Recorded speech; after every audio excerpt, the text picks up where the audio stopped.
Здравейте! Реших днеска да направя една мъничка, кратка програмичка по такива, как да кажа, съвременни проблеми, които се случват около нас. По принцип, предпочитам да говоря в своите програми само за култура, основно за култура, защото всичко, което се случва около нас е първия слой е култура, втория слой е бизнес, третия слой вече, когато нещата стигнат много зле, се стига до войни, войски и така нататък. Между тези слоеве има междуслоеве, между тези три основни слоя. Но нека да поговорим за втория слой и за третия смисъл, за бизнеса и за военните глупости, които около нас случват. За съжаление, глупости, но те имат огромен ефект върху бизнеса. Огромни количества капитали в момента се прехвърлят, които не са се до сега прехвърлили. Това ми е част от работата. Работил с много организации, дълбоко въвлечени в това. Ерик Шмидт ми е бил по едно време шеф и така нататък. Много добре знам как тия хора мислят, до болка, даже и понякога повече, отколкото искам. И много добре разбирам какво се случва и следа през цялото време, за да мога да бъда up-to-date, защото в крайна на краща това не е професията. Независимо, нали, че аз съм по-специализиран в security IT системи и така нататък. Трябва много добре да знам какво се случва, защото трябва да мога да избирам с кого работя, как работя и така нататък. Независимо дали под логото на някаква огромна фирма или не, на моето ниво вие работите от позицията на собственото си име и ако направите някаква грешка, вие лично сте подсъдим или подсъдима. Аз не правя никаква разлика между мъже и жени. Ако някой си нещо в последно време полудял по тия войни между половете, това е много далеч от мен. Така. Другото, което исках веднага да споделя още над самото начало, не е необходимо, ако искате да чуете какво казвам, да ми гледате фейса. Достатъчно е на телефона да си инсталирате Firefox браузъра. Пускате си през Firefox YouTube или какъвто и да е друг подкаст или видеосистем. Пускате си предаването, изключвате си екрана. Firefox ще продължи да движи в слушалките или изобщо на спикъра, на колонката на телефона. Ако спре, просто светвате екрана без да го изключвате, ще видите един плей по средата някъде. Цак, и то си движи. Firefox ще се подвижи за всичко от там нататък. Не е необходимо да движи през цялото време екрана, не е необходимо да ми гледате фейса, чак толкова агресивно смятам, че съм. Така, да се върнем обратно какво се случва около света по света и у нас. У нас почти нищо не се случва, ние сме само 10-та глуха, няма изобщо какво се самозаблуждаваме и как това може да повлияе върху нас. Основните теми ще бъдат това, което касае най-вече Америка. Не само защото цял живот съм се образовал и работил с тях, защото повече от нас обичаме Америка. Не си мисля, че руснаците не обичат Америка, обожават Америка. И в Иран е пълно с хора, които обичат и обожават Америка, и в Китай е пълно с хора, които обичат и обожават Америка и така нататък и така нататък. Но, както е във всяко едно общество, казахме си го един път, мисля, че на Hero на един от подкастите, но и тук ще го повторя. Нещата обикновено се разделят по закона на Парето. Дали ще 70-30 или 80-20 няма значение. Това е rule of thumb. Между другото, много пъти е тествано. Безотказно работи. Ако някой го интересува какво е Парето, има хиляди обяснения на интернет. Тук не съм тук да обяснявам такива неща. Всички знаят много добре, че в Америка има 20 до 30% много арогантни хора. Те са свързани с огромни количества средства. И фамилии, които идват от Римска империя, Константинопол, Венеция, Амстердам, Лондон Сити, Уол Стрит. По този начин е движил капитала. Сега вече няма къде да ходят другаде. Света изолира изцяло западния свят. Държави като Аржентина, например, те нямат абсолютно никакво значение вече. Те са в такова състояние, че Мустакати на времето му да е успял да избяга в Аржентина. Целото там са го търсили до 70-те години. Сериозна програма имало. Но днеска не виждам какво ще спечели някой, ако отиде да се зачука някъде там по Андите или където и да било, по планините между Пумите в огромния студ, и да си се зачупват, ако искат, ако смятат, че там ще могат да се скрият. Нещо време трудно човек може да се скрие от останалия свят. Светът е около 10 милиарда. Нали? Това много хора забравят. На тази планета има около 10 милиарда. 70% най-малко от тези хора са доста образовани. Не си мисля, че са по-малко образовани от европейците. Работя с хора от цял свят. Мога да кажа, че в момента, ако сравна хората от Европа, хората от Бразилия, хората от Китай, от Индия, най-бавни в развитието са хората от Европа, най-бавно се учат на модерните технологии, най-бавно ги имплементират. Компютърните системи тук са в плачевно състояние, секюритни системите са в плачевно състояние, защото всичките тия години парите са взимани от данъкоплатците, но не са инвестирани по правилния начин. Те са отивали за бонусчета, заплатки и така нататък. България е много блед пример за това нещо. Държави, които много българи смятат за хипербогати, са много по-зле. Няма да казвам имена. Това ми е абсолютно далеч от мисълта, нали? И така нататък. Но какво се случва в момента? Някои хора са в паника, няма ли да ги викнат в армия, ще има ли войни и така нататък. Забравете. Зъбите на Европа са изцяло избити. И американците искат така, и руснаците искат така, и китайците искат така, и африканците искат така. Значи едни определени семейства 1000 години тормозиха целия свят. Едни определени финанси. Те са малко. Хората, които те могат да плащат и да подкупват, не са много. Сиреч стигаме до към 20 до 30% зависими от тях. Всички останали не са зависими от тях. Системата е много зависима от тях на Запад, както и в Америка до доста голяма степен зависима от тях. Те могат доста да я разклащат. Не случайно Тръмп каза, че американците е време да се приготвят. Ще има много големи сътресения. Това е много лоша новина за всички, които са в Европейския съюз. Защо? Има едно старо бизнес правило в Америка. Когато Америка кихне, останалия свят паща грип. Само че останалия свят вече се откачи от Америка, от западния свят. Ще ви дам един пример. Много хора си мислят, че Китай е зависим от Америка. Миналата година стокооборотът между Китай и Америка от гледна точка на китайските интереси е бил под 4% от брутния вътрешен продукт на Китай. Какво е 4% за Китай? Само за да ви дам лекичка представа. Техният годишен ръст, когато е 5%, те го смятат за супер слаб. Сиреч. А ако утре решат и се ядосват, те вече го казаха преди 2 седмици китайците, готови сме и за икономическа война, готови сме за всякакъв вид война. Каквото си пожелаете, ние сме тук, пристигайте. Никакви грижи. Китай е империя, която никога не излиза от границите си. Но го казаха съвсем директно. Министъра на външните работи излезе по китайската телевизия и го каза. Който смята, че има проблем с нас, какъв е това? Идвайте, ние ви чакаме. Никакви проблеми. Ама никакви. Така. Какво се случва в момента и как това касае хората тук? По кофти начин касае хората тук. Парите ще бъдат доста под стрес. Ако преди България плащала определени проценти, отивали са към НАТО, отивали са към Европейския съюз, голяма част от тия пари, ако не дори може би малко повече, в определени периоди са се връщали като грантове и каквото и да било. Не си мислете, че някой на вас ви дава пари без пари. Това са пропагандите по телевизията и по вестниците, които също са собственост на 2-3 души, между другото. Тия пари сега ще отиват и нищо няма се връща. Всичко е фалирало. Значи, единствените, които не са брутално фалирали, не бяха долния ден, беше Германия, защото в Конституцията те имаха, от този ден нямат. Имаха спирачки заради Втората световна война, да не се отиде пак там, където са били преди Втората световна война. Имаше спирачки да не могат да фалират.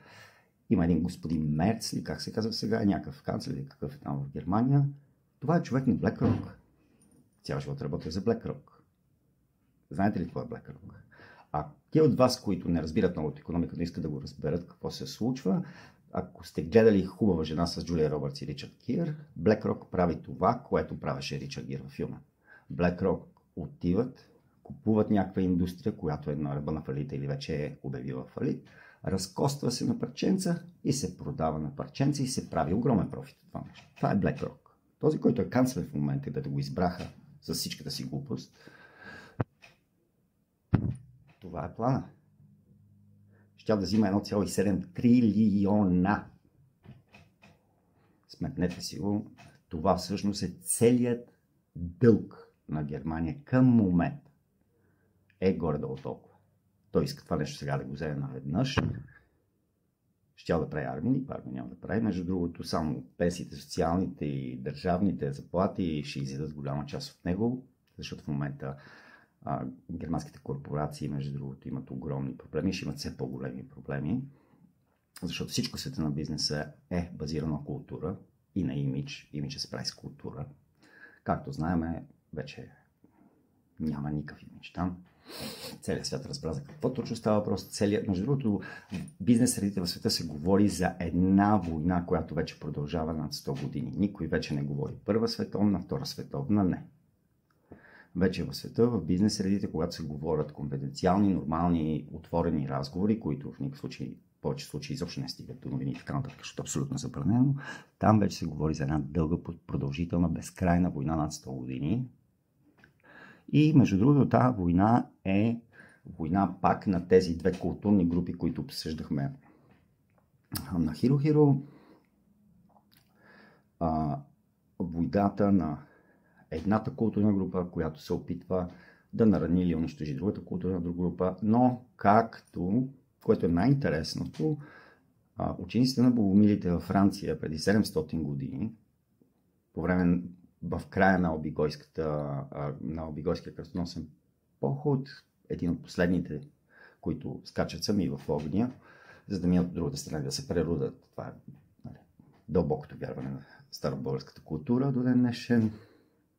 Казва, че според техните изчисления тази култура има още 700 години и след това приключва за винаги. Нейният модус операнди. 700 години, според много хора изчисления, беше миналата или по-миналата година. Тия, които си мислят, че тия неща никого не го интересуват, само да ви тук ще подметна, през цялото време нацистите са имали огромни експедиции, които, и това никъде не се крие, спокойно си го потърсете на английски, има много информация с него, огромни експедиции, които ходят и съвсем щателно търсят знанията на богомилите, защото те дори са вярвали, че богомилите са притежавали свещения грал. Нали? Те вярват в черни магии и така нататък, вярват всякакви такива глупости. Защо? Не толкова, защото са искали да фокусират и да правят нещо, както примерно император Карл IV, който се опитвал да намери рецептата за златото и съвсем сериозно, никакви майтапи. Най-вече заради огромната психологическа мощ, които тия неща имат. За това може да си говорим друг път, но не сега. Както и да се върнем на темата, какво се случва в момента, защото всички гледат едни много странни неща, които се случват, едни много странни действия. Няма абсолютно нищо странно в това, което се случва в момента. Сега, Тръмп и Мъск получиха, в момента се приближава, мисля, че подкрепата им в Америка към 80%. Погледнете, има супер много изследвания, постоянно се правят от частни, от държавни организации, въпреки че какво е казал Чърчил. Чърчил е казал, аз вярвам само на статистика, която сам съм си правил.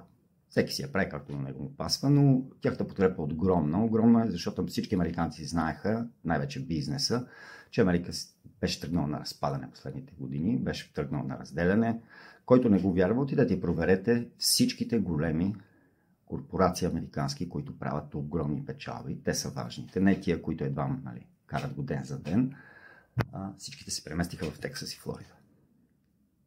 Това абсолютно не е случайно. Това струва изключително много пари. Ти да преместиш хедквотърите си, всичките си, акаунтинга, да смениш цялата система на счетоводство и така нататък. Това са огромни средства. Всичките, които имат някакво значение, се преместиха в Тексас и в Флорида. В момента Тексас ще изчисляват, че за да могат след няколко години да задоволят нуждата от електричество, ще трябва да отворят между 20 и 25 ядрени електроцентрали. Такъв е интересът от огромни корпорации американски, които се преместват в Тексас, същото и в Флорида. Така. Какво правят в момента Тръмп и Мъск? Те се опитват да направят най-американското нещо. Опитват се да се освободят от влиянието на тези фамилии, тези пари, които споменахме, и търсят всячески помощ отвън това да се случи, защото, както виждаме, тези фамилии, чрез хората си, най-вече Обама, успяха, не че Клинтън и Буш бяха по-различни, изобщо не се бъркайте, успяха да инсталират на много ключови позиции много съдии. Американската правна система е изключително сложна, а и достатъчно е да имате няколко ключови съдии на ключови места, които могат да блокират цялата машинерия на държавата. И блокират ли цялата машинерия на държавата, ще стане много неприятно и хората все повече и повече искат тази държава да се раздели. Федерация тя не е държава. Те са много държави в една голяма федерация. Нали, все повече и повече хората не искат това да остава така, което би било много тъжно и много тъжно и много тъпо. Голям неуспех би било. За това какво правят Тръмп и Мъск? Първо, тъй като знаят, че най-големи симпатии към Америка, огромни симпатии има в Русия, те първо се опитаха да помолят за помощ Русия, но те не могат да помолят директно за помощ. Няма как. Сложени са хиляди, милиони мини прегради. Това се правеше над десетилетия буквално. Всичко се правеше възможно, за да не се позволи на Америка и на Русия да се сближат. Много хора говорят как проекти, нали, да не се сближи Германия и Русия. Не. Големия проект. Значи, когато нещо ви говорят по телевизията, до някъде може да е истина, но никога не е десятката. Никога това, което наистина е важно, няма да се каже по телевизията. Никога. Абсолютно забравете за такова нещо. Това е абсурд. Всичко се контролира. Информацията се контролира, който контролира информацията, контролира абсолютно всичко. Голямата цел на тези фамилии от Рим, Константинопол, Венеция, Амстердам, Лондон, Уолл Стрит, голямата цел беше да държат Америка и Русия разделени, защото всички тези фамилии много добре знаят, че Русия е културното дете на Българската културна империя. Основният закон в Българската културна империя е, че няма роби в Българската културна империя. Това е закон на Великият Симеон. Писан закон. Затова той сменя името на хората в тази държава от българи, таки каквито искате, кумани, мумани, всякакви, на славяни, хора на образованието, хората на словото Господне, независимо християни, мюсюлмани, евреи, няма никакво значение. Абсолютно никакво. Българите никога не са били расисти, никога не са вярвали такива глупости, като генетики и така нататък. Измишлятини, които са много близко до едни, много кофти науки, но за това няма да говорим сега. Американците това го знаят много добре. За мен е най-добрият американски филм го е правил. Също наш човек. Всеки си има вкус. За мен най-добрият американски филм е правен от Милош Форман. Това е Полет над кукувичие гнездо. Можем да спориме и така нататък. Който го интересува американската култура, бих им препоръчал, ако искате наистина да разберете какво е американската култура, намерете си книгата на Бари Гифърд. Това е човека, който оформи Дейвид Линч като истински добър режисьор, преди да се срещне Дейвид Линч с Бари Гифърд. Слава ръкия. Но намерете си книгата на Бари Гифърд Southern Stories. Тази книга ще ви даде изключително добра представа какво е американската култура и какво са американците. Изключително добра представа. Не е за The Fainted Heart. Не е за деца в никакъв случай. Както и да. Мъск и Тръмп се обърнаха към Русия не за друго, а за да могат да покажат на тези почти 80% в момента американци, които са за тях и ги подкрепят, защото на тях тези хора са им изключително необходими. Те нямат никакъв шанс нещо да направят без подкрепата на тези хора.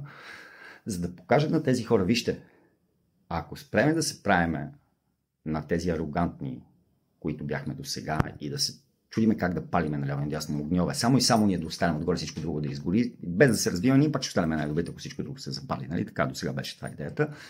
Ако спреме това да го правим, ако се разбереме с останалия свят като хората, дори най-големият ни в момента враг е съгласен да бъде отново приятел с нас. Това беше целта. Много хора си мислят, че Тръмп и Мъск вярваха, че ще отидат, че оправят нещата. Не. Това, което се казва директно, не е основната цел. Защото тя ще бъде изключително лесно нападуема от 80% от медиите по света, които ги държат същите тези фамилии, за които говорим. Нали? Целта тук в Украйна не е Тръмп да спре веднага войната и така нататък. Не, той иска да покаже на американци. Хора, вижте, има два варианта. Или говорим с тях като приятели, те вече ни разбиха на военното поле от всякъде, оръжията си им с 3 генерации по-напред от нас. Всички го знаят в Америка. Който не ми вярва, пуснете си сърч, изобщо не дайте да ми вярват. Пуснете си един сърч, сложете си там някакъв какъвто и да е, или ако имате модерен телефон, кажете, моля ти се, един от последните ресърчи и статии от американската отбранителна промишленост за орешник. Паниката е тотална. Те знаят вече, че със сила не става повече. Със сила не става повече, защото руската армия е най-модерната, най-развитата и сега има огромни опити. Всичко това се споделя с Китай, защото неоконите бяха достатъчно арогантни да кажат на всички, като свършиме с Русия, продължаваме с Иран и с Китай най-вече. Трябва да унищожиме Китай. Прекалено са умни, прекалено са работливи, прекалено им е добра образователната система, ние с тях абсолютно не можем да се съревноваваме, трябва да ги избомбардираме. Те си го говорех абсолютно, тия от вас, които се интересуват от бизнес и четат какво се случва в Америка и четат истински информации. Там все още има до някъде свобода на словото. Това се обсъждаше съвсем, даже планове, като че ли бяха почнали да правят, което те са ги правили, между другото. Правиха дори едни виртуални такива тестове, където разиграваха войни, да видят има ли някакъв вариант. Нямаше никакъв вариант, между другото, да спечелят война с Китай. Никакъв, абсолютно никакъв. Не можеш. Как вие гледали сте на китайците дроновете още преди няколко години, какво бяха способни да правят? Ма няма система, която може да ви спре 1 милион дрона, които тръгнат срещу вас. Няма, то не може и да се измисли какво ще фалиме ядрена бомба. Това е съвсем друг въпрос, който, нали, и това е абсолютно невъзможно. Никакъв начин. Какво направиха Тръмп и Мъск? Те отидаха да водят един диалог, да покажат на американците по този начин става.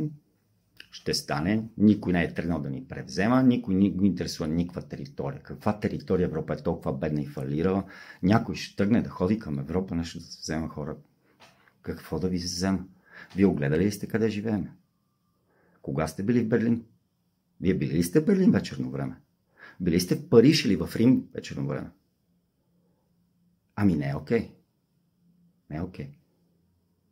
Уния там, мои приятели ходеха, нямам време, имам си друга работа, не съм ходил да разглеждам. Мои приятели се върнаха неотдавна от Китай и нямаха думи да ми опишат как живеят хората там и какво там се случва. Нямаха думи да ми го опишат.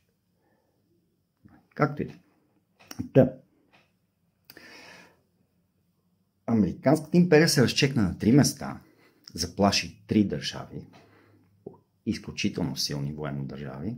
Това са Русия, Китай и Иран. Изобщо не подценяйте Иран. Нали се опитаха миналата година да видят. Те първо така чукат лекичко да видят дали ще мине, ама не само, че не мина. Тази вечер, когато иранците изстреляха ракетите и дроновете си, само да им покажат на какво се способни, то беше съвсем лекичко, между другото. Нищо особено, около 1000 парчета ли бяха, колко бяха, и ги изстреляха на места, където, нали, бяха сигурни, че нямат цивилни хора и така нататък. Те хора са също от нашата културна група, за тях е изключителен грях да убиваш цивилни хора. Те също са абсолютно сигурни в прераждане и други неща и така нататък. Нестинарството при тях е било закон. Император на Персия, който не е нестинар, абсурд е било в определен период. Абсурд, никакъв начин. Както и да. Затова говорим, мисля, че доцент Бачкова в някои предавания си, там може да отидете да чуете. Пробваха ги. Израелските, американските ракети не успяха нищо да постигнат. Иранските ракети, за да ги спрат, трябваше да изстрелят между 5 и 7 антиракетни ракети за всяка една иранска. Това са достатъчни 3 залпа. Колко мислите, че има антиракетни ракети произведени? Те го знаят това нещо. И Иран отдавна са ги преопредели. Ако ни нападнете, първо базите, Катар, Израел, всички бази изчезват. Значи, имайки предвид, че там всичко се държи с силата на оръжието вече 70 години. Имам приятели, които се ходят да правят аудити в Саудитска Арабия и там всичко се държи с оръжие. Паднат ли базите, те ще излезнат самите араби да изчистят всичко. От тези, които те смятат, че нямат какво правят там. Сиреч без тия бази, край. Това, което ще се стремат в момента, да печелят време Тръмп и Мъск, да печелят съпорта на американците и да направят всичко възможно да намалят тази мощ на тези семейства финансова, за да не могат да унищожат Америка, защото това е една от целите, нали? Да се унищожи Америка. Не толкова Русия. Те знаят, че Русия не могат да унищожат. Най-вече Америка. Русия и Китай отдавна направиха си изключителен пакт. То пак няма как да бъде разбит. Има някакви хора, пишат някакви анализи. Това абсурд, забравете. Това вече приключи. Там приключи. Тия 2 държави никога няма да бъдат разделени. Те знаят, че докато са заедно, никой не може да им каже копче. Познават се изключително добре. Решили са всичките териториални проблеми още преди години. Ако и са имали там някакви островчета, нещо имаше, нещо пълни глупости, нали? Той мало не беше много час. Те нямат абсолютно никакви претенции един към друг. Важното за тях сега е да помогнат на държави като Индия да се развият колкото се може по-бързо и като Иран да се развиват по-бързо икономически, да бъдат по-спокойни, да няма много караници, боксови срещи там долу в Близки изток, където за съжаление ще стават ужасни. Абсолютно съм убеден, че аналитиците в Америка, с изключение на психопатите, има много психопати между тях, много добре разбират, че Америка вече няма никакви шансове да държи целия фронт, абсолютно никакви. Нито средствата имат, нито технологиите имат, нито индустриалната база имат. Ами те вече не могат да правят модерни оръжия, защото Китай забраниха износа на специални материали. Между другото, имаше една огромна сага с едни астронавти, дето една година не знаех как да изфълват американците от космоса. И преди 3 седмици започнаха пак добрите отношения с Русия, изведнъж ги свалиха вчера. Ами никой друг, освен руснаците, в момента не може да произвежда качествени ракетни двигатели, качествени двигатели за бойни самолети, никой друг. Американците ги купуваха от руснаците, преди беше явно, не скрито. После руснаците се забраниха продажбата и сега предполагам, че пак се договори да купуват, но този път вече скрито. Вече няма да си признаят. Да произведеш ракетни двигатели или двигатели на самолети пета генерация, това е изключително трудно. Не си мислете, че F-35 е нещо особено, горки едва лети. Поддръжката му е уникално скъпа и трябва много да внимава какви маневри прави, за да не се разпадне в небето. Не случайно, не отдавна имаше там някъде в арабския свят едно изложение на военни самолети и всичките американци бяха наредили, ръкопляскаха и само ахаха, когато Су-57 летеше. Нямат изобщо такива двигатели и до никъде не могат да стигнат. Математика трябва. А математиката не обича белите прахове. Белите прахове унищожават мозък. Повечето тия, които ги виждате в западните телевизии, са ежедневно бял прах. За съжаление. И той затова стигнахме до тук, между другото. И не случайно белия прах навсякъде по всичките холивудски филми се рекламира скрито, нали? И така нататък. Срещу него също в момента в Америка е огромен бой. Бой ще бъде много тежък. Не случайно легализираха и марихуаната легализираха и сега и магическите гъби. Много е трудно да излезнат от това нещо. Гледали сте American Gangster и така нататък. Неща не са много по-различни нещо време. Много проблеми има там. Трябва им време. Руснаците им обещаха около 5 години, че никой няма да се опитва да разклати финансовата система, поне никой от останалия свят. Сега вътрешно какво ще правят? Там не могат да помогнат. Китайците им помагат всячески. Не си мислят, че ни помагат всячески. Китайците помагат всячески на американците. Китайците държат все още огромни купища, огромни американски дългове и долари. По простата причина, защото знаят, че първо могат да си го позволят. Второ, ако тръгнат да ги продават, ще клекне американската икономика, ще клекне за 24 часа, ако тръгнат китайците да продават тия купища долари и американски ценни книжа, които са събрали. Руснаците се отърваха от тях отдавна, защото знаеха какво идва. Между другото, вчера имало пак среща на крупните руски бизнесмени, където те много ясно са си казали, вижте, какво нищо няма да се подобри, нищо няма да се оправи в близко бъдеще, изобщо ако някога. Вървиме си напред, така както си е в момента. В момента, ако не се лъжим, около 27 000 санкции срещу Русия. И какво ще направят? Нищо не направят. Това е абсолютно самостоятелна, хипербрутално развита икономика, каквато ви изобщо не може да си представите. По проста причина, че логиката на тези икономики в източния свят, тези икономики, които са, пак казвам, построени на базата на тази култура, която нашите предеди са вкоренили на много места, логиката на тази икономика е много по-различна, отколкото логиката на западната икономика, но това е един много дълъг разговор. Так, това, което ще се случва сега е, ще се опитват по някакъв начин да държат позицията в Близкия изток, ще се опитват да балансират, ще се опитват нещо да се разбират с Иран, ще си играят едни театри, кабуките и така нататък. Целта е Биби да бъде малко успокоен, защото е голям психо. Както всички забелязват, той вече е решил или Израел с него, или след него и потоп. Него интересува какво ще се случи, нали? И окръжението около него. За съжаление, те държат Израел за врата и няма управия. Същото нещо и в Украина, никой не интересува вече. Не, изобщо не ги слушате тия пудели тук в Европа. Какви говорят, ще да пращат ваши. Какво ще правят? Какво ще правят? Нищо не могат да правят. Всичките оръжия, които Хитлер е изтрепал около 30 милиона словяни, Мите, опасните важни оръжия са правени в Чехословакия, те не са правени в Германия. Германците не са много добри в правене на много висши технологии. Те овер-енджинират нещата.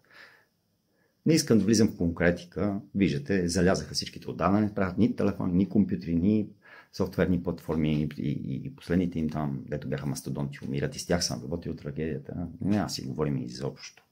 Какво ще направят тия тук? Те не им работи нищо. Нищо не им работи. Никъде не могат тръгнеш, нищо не могат да правят. Това е.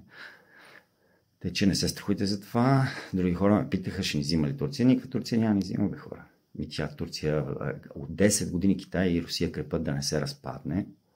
Но този явно и той е на белата линия. Гледайте какво се случва в Сирия. Тръгнал нашия да хапе толкова голям залък Сирия с помощта на Баши Бузука. Бившото име на ИЗИС е Баши Бузук. Нали? ИСИС са същите хора. Ако искате, ще направим едно предаване, ще ви обясня. Говорил съм с хора с супер образование в Турция. Дам много детайли за това. Не ви и трябва, между другото. Тръгнал нашия, ще инкорпорира Сирия, преди да си оправи икономиката на държавата.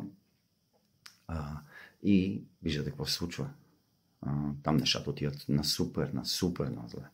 Да се надяваме, че това голяма държава, аз съм голям симпатизант, обичам си ги, изобщо глупостите, които сме ги говорили по историческите учебници, по телевизията, това всичко измишлоти. Между другото, затова може да си направим на предаване, ако искате имате точно конкретни данни, можете да си проверите абсолютно всичко, което казвам, даже ви препоръчвам. Дано да не се разпаднат, дано това да не ги съсипе, защото и Руси и Китай се измолиха да им помагат на тях. То не мога да помагаш на хора без акъл. Нали, с това си говорихме на Хиро. Тъй, че спокойствие, гледайте филма, спокойно, мислете за това, че идва огромна хиперинфлация в Европейския съюз в следващата година. Сега дали ще е хиперинфлация, както беше България 1997 година, не мисля, че някой ще го позволи, никой не му трябва такива работи, но цените ще скачат постоянно.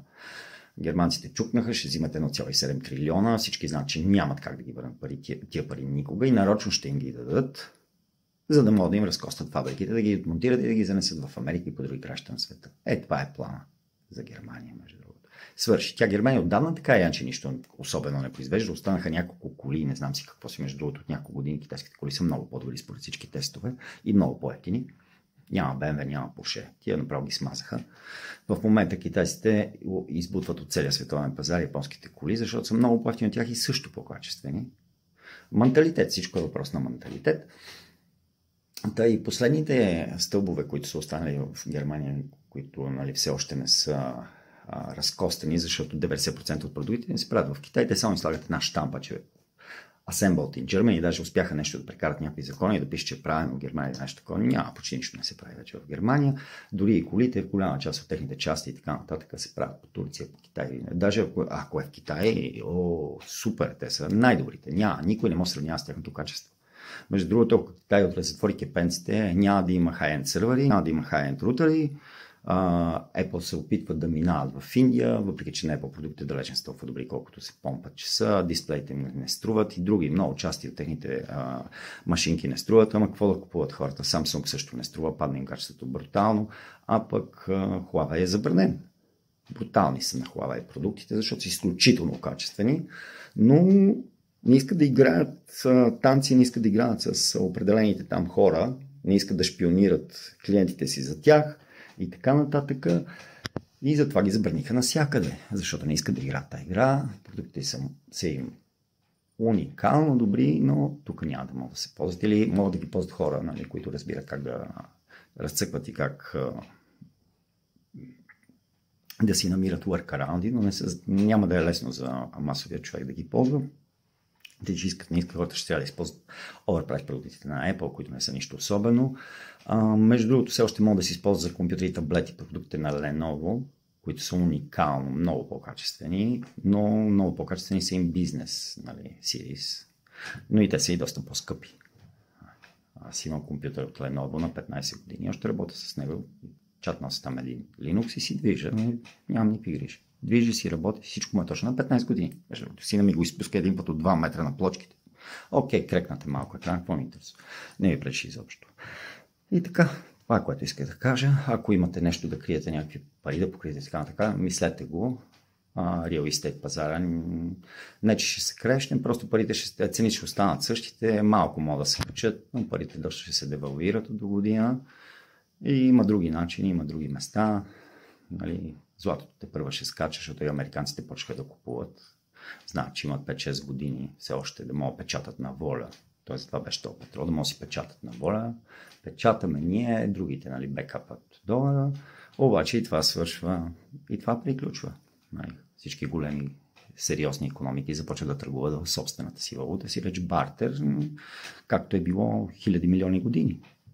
Бартер е основният начин на действие, въпреки че са написани някакви суми. Общо взето никой не иска да взима хартия. За какво ви е хартия, че утре тази хартия не може да я ползвате? Искам някакъв продукт, нещо, от което имам някакъв смисъл, някакъв ресурс или така нататък. Нещо, което наистина да ми върши някаква работа. С хартията в един момент може да си направи тапети прекрасни. Може да не са толкова прекрасни, ако не е много естетична валутата. Така се движи в бизнеса. Това е. И това идва. И това вече е тук, между другото. Не си мислете, че някой ще кляка, ще подписва, ще се дърпа. Не. Уния там нашите, де факто руската култура е дете на българската култура. Не случайно Боян, синът на Симеон, отива там и там остава до края на живота си. Нали. Всичките тия глупости да ги пишат, некого бил, какво беше там, нещо имаше в някакви книги, били го трепали, фърлили там. Няма такива работи. Това е Боян Певец. Легендарния, всички го знаят. Няма разна, който да не знае Боян Певец. Това е синът на Симеон Велики. Тия хора сега ще си вземат земите до включително гроба на княз Брат. Те си знаят. Оттам нататък са хазарските земи. Ами тия същите, дето държат в момента по края. Това са хазарите. 20% от държавата, не са повече. Също като на другите там места. Не си мисля, че Германия всички са фенове на Мерц. Те излъга ги. Са безнеят хората, откачат. Какво му направят? Дал си вече карт бланш, излъгали сте. Чао! Да не си бил толкова наивен. Сега ще има разкостване. Това следва разкостване. Отдавна нищо не се произвежда, но все пак имаш там някакви инсталации. Сега ще има разкостване. Ето ви ги кинтите. След 5 години има къде са парите. Няма окей. Ето тук са корабите. Отмонтирай, качвай, заминава. Ние го гледахме, сега те ще го гледат. Защото тогава те го инженираха за България. Нещо. Техни хора, нали там. То чу, както всичките тия 2500 ли бяха, 600-800 фабрики ли бяха в България, дето бяха отмонтирани, пратени по Италия, по Турция, наляво надясно. Сега това ще се случи същото там, с тия 1,7 трилиона, дето ще ги взимат, да си ги, каквото могат, такова, къде ще се крият, не ми е ясно. Те и Нова Зеландия няма да ги иска. Чакай, ти си на един фърля от Китай. Как ще правиш ти бизнес с Китай, ако криеш там децата на фашистите? Виждате да ходят да се крият там горе-долу по Аржентина, която между другото вече приключва като държава, защото те в момента още ядат златото от Киршнер, дето го бяха събрали. Но това тази година движат на изпарения. Ма то ще свърши се и после кой има градинка да си направи картофите там, да могат да риска и има нещо да риска, другите не знам какво ще правят. Така, това е, което иска да кажа. Приятен уикенд, другата седмица, който иска на Hero Hero. Си говорим за връзките между общите корени на България и Чехия. Чехия си остава най-развитата технологическа държава в Европа. Изобщо не вярвайте на глупостите, които ви говорят тук, там, то, няма такива работи. Абсолютно. Повечето сайтове, които гледате, дори огромни части на системите на Пентагона и на НАТО се поддържат от Чехия.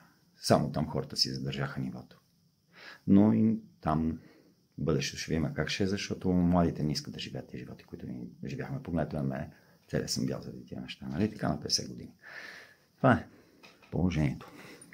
Приятен ден, приятен уикенд още веднъж, който иска на Hero Hero следващата седмица, следващия епизод ще бъде за България и Чехия. А ако искате дълбоки анализи, бизнес анализи с конкретни линкове и препоръки, откъде може да се събирате сами информацията и тя да е достоверна, проверял съм го повече от десетки години, достатъчно някакви коментари да напишете, ще направим едно епизодче, което пак ще го сложа на Hero Hero, защото тия неща отнемат адски много време. Не стават. Просто е така, ще седна и ще говоря и разбираш ли, то че са мои. Не. За сега, чао.